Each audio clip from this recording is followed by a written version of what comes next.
Okay, let's get real in this video. Get real? Okay, got it.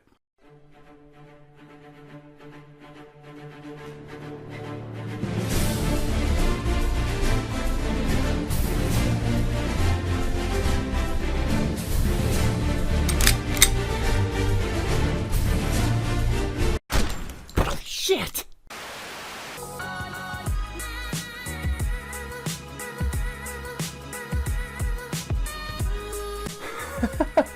This is the shittest intro title I've ever seen. I wish I was making a more positive video. What's really funny is 2 days ago I filmed this video about body shame, but then last night I got body shamed by a really close friend. Bear in mind that this happened last night at 2 o'clock in the morning and it's now 2 o'clock in the afternoon, so it's been less than 12 hours later. You know, I hate to be that guy, but if it happened at 2 AM and it's now 2 PM, it wasn't less than 12 hours, was it? It was 12 hours. Alright, you're right. It was pedantic of me. I'm sorry. Carry on. Sorry. And I'm still processing it because, as I said in my previous videos, I don't have many people in my life who body shame me. The first thing I want to say is that body shame does not have to be the words, you should be ashamed of your body. Body shame often comes in more subtle forms. Oh, bloody hell. Hate subtle forms. Subtle forms is normally where it all goes bloody tits up because no one knows where to draw the line. Let's see where you draw it. So if a conversation leaves you with hating your body more and loving your body less and feeling more uncomfortable in your skin and being more uncertain in your body, that is body shame. If you feel shame after having a conversation around your body, that is body shame. People are way more subtle than that, especially when it's family or friends doing it.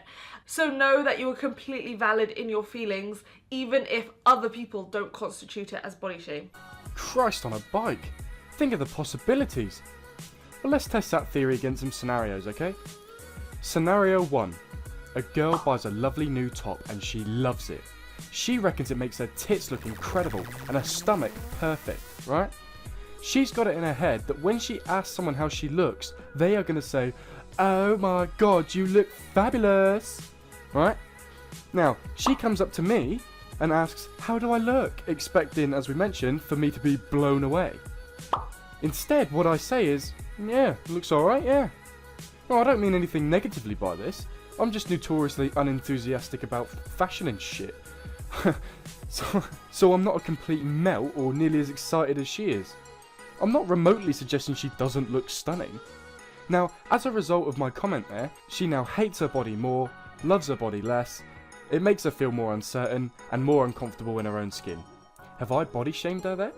Scenario 2. Me and some friends are in the park and we decide we want to recreate this weird fucking gymnastic thing. Now, one guy in our group, we'll call him Barry, has been unfortunately disfigured at birth and has gained a lot of weight from comfort food to deal with his resulting anxiety over the years. Now, we're a really friendly and supportive group, so we wouldn't want to leave him out of our activities, but at the same time, he's not going to go on the bloody top, is he? You'll fucking crush us all, man. So I say, yeah, Barry mate, you go on the bottom there. I reckon you'd be a good supporting base. We need your strength to keep us upright. I'm trying to compliment him, right? Poor bastard hasn't got much going for him, and I want him to feel like he has purpose. But Barry misconstrues this as, "Oh my god, they want me on the bottom, not the top, because they think I'm a fat lardy cunt," and slips into depression.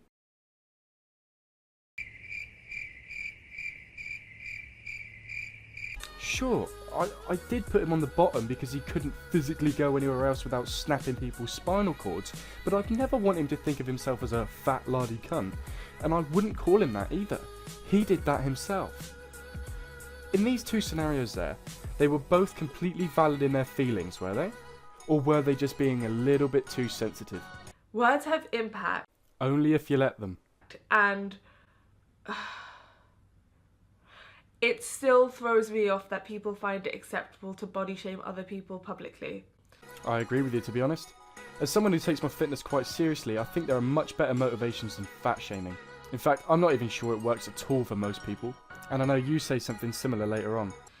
So I'm going to tell you what happened. Last night, I was at a party and a woman was talking about how turning 50 made her love her body and feel really comfortable in her skin. She said actually turning 50 was one of the best things that ever happened to her because she realised that diets never worked and she'd spent her whole life dieting and she was just done, and exercise never helped her lose weight, and she realised her life was so much bigger than that. She did dieting and exercise and didn't work.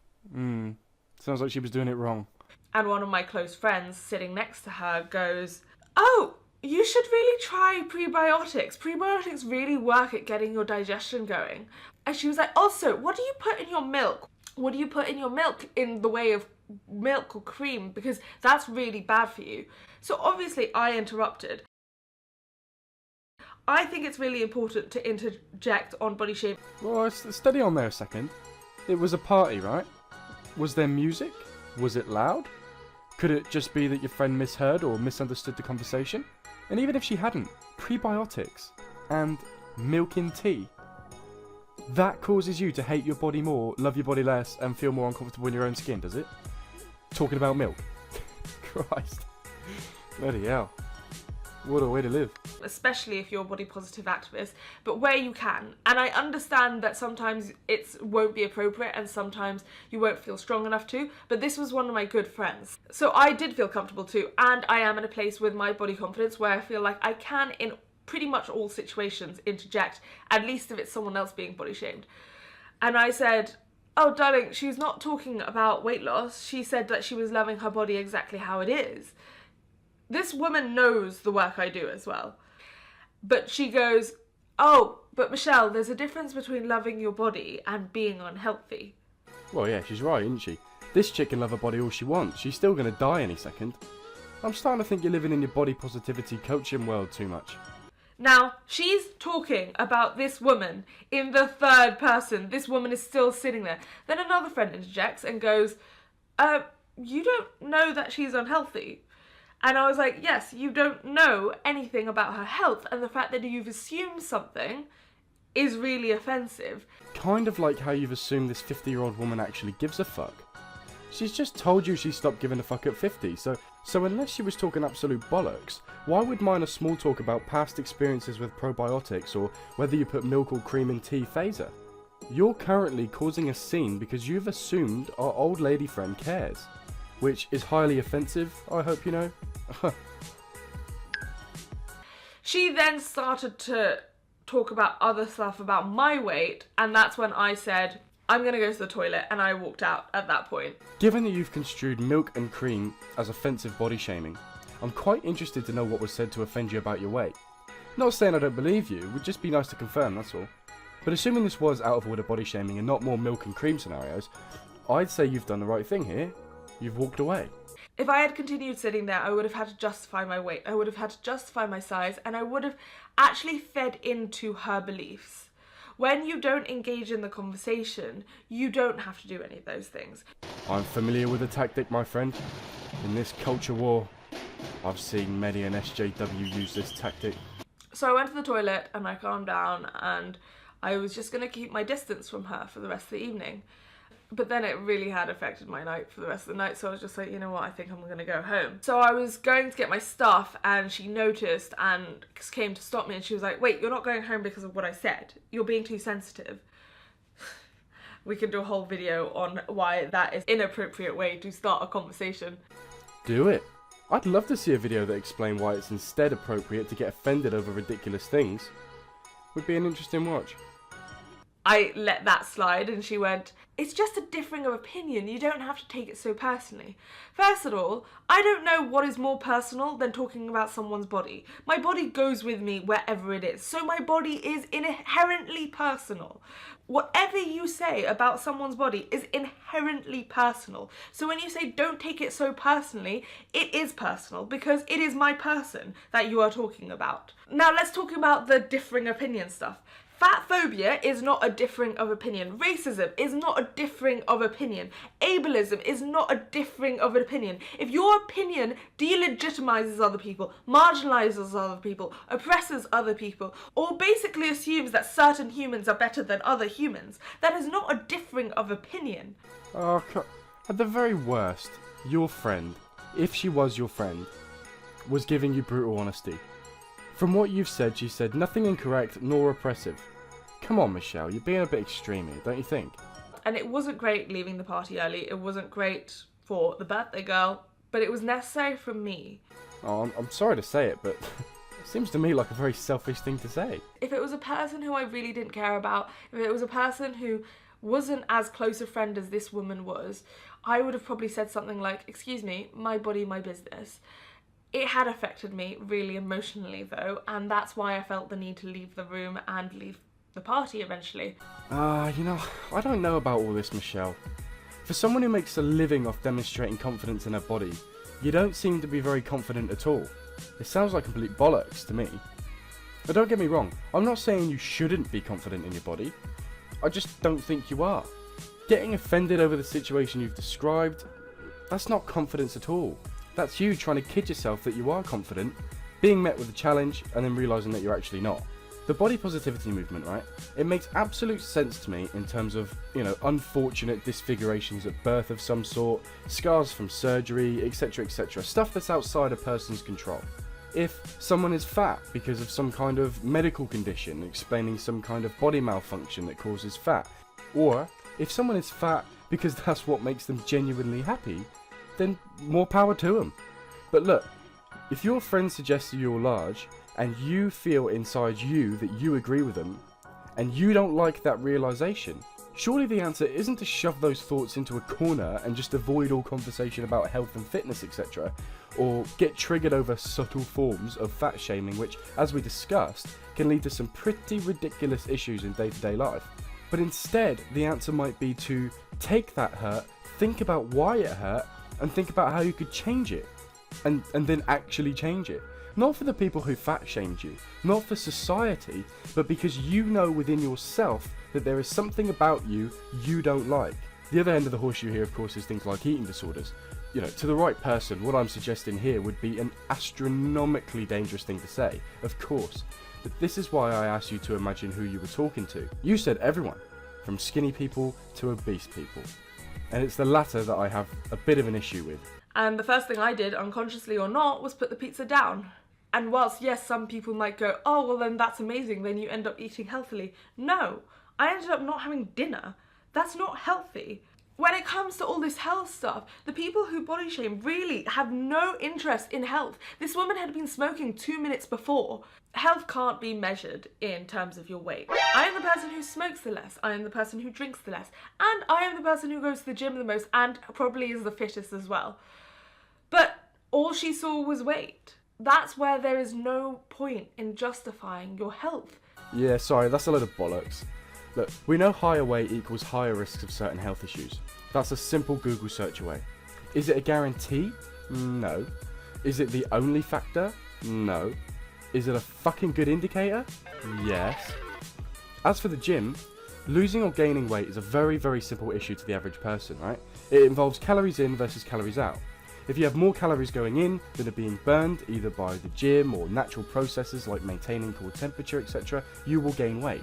And vice versa. Take in less calories that you need to maintain your body weight per day, and your body will obtain that necessary energy from fat cells, hence burning fat. If you consistently go to the gym and stay fit, and you find that you're still gaining weight or simply maintaining, then your eating is fucked. Assuming you want to lose. As it happens, I want to be stacked like a fucking brick shithouse, so I eat bare tea, you get me? Now, a woman, I don't know, should we say 250 pounds? To maintain that weight daily, you would need somewhere between 3,500 and 4,250 calories a day, just to maintain, assuming minimum exercise. You'd need more if we include the calories you burn while you're in the gym. Now, unless you're eating fucking 8 kilograms of kale every day, it's safe to assume that the food you use to reach that level of calories every day is full of fats, sugars, and other shite. Unless you're going to tell me that fatty, sugary foods aren't a measure of health either, I'd say weight is a pretty fucking good indicator of health. And as much as I am upset and angry, mainly because she's a good friend who clearly has thought these things for the last 3 years but never said it. Oh, for Christ's sake. You'll be that poster girl for Tesco's bloody back to school ads if you keep up high school style comments like that. I don't feel ashamed. And I don't feel ashamed of my body. I don't feel any less body confident this morning.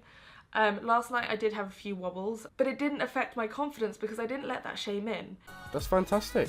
I just don't believe you. It's now 2 o'clock in the afternoon, so it's been less than 12 hours later, and I'm still processing it. Yeah, see what I mean? Just doesn't add up to me. criticism is not the same as love, and as much as other people will try to convince you that their criticism of your body is love, and their way of showing love and demonstrating love, it isn't love, and that's a fact. Criticism is not love. Please don't accept it, please don't allow it, and please do not apologise on behalf of it. Oh, well, they meant well, their intention was good. Actually, first of all, I don't really buy that. I think it's actually a very selfish thing to body shame.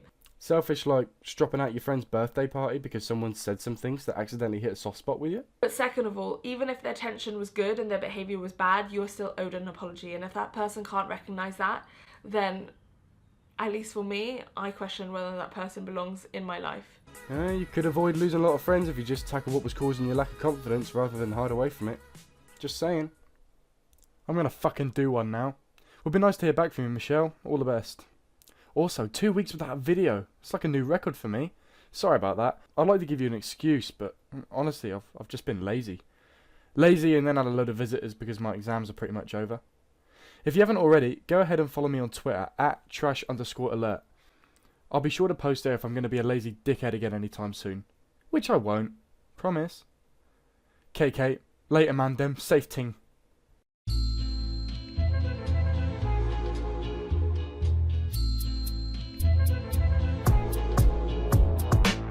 No sidekicks here, no wingmen, no feelings either, tin men. And we're up real early like the bin men, and we're gonna do a thing. Are you in then? And your body is perfect exactly as you are. Please believe me, and not all the nonsense around you in society. Thanks, sweetheart. I feel so much better now.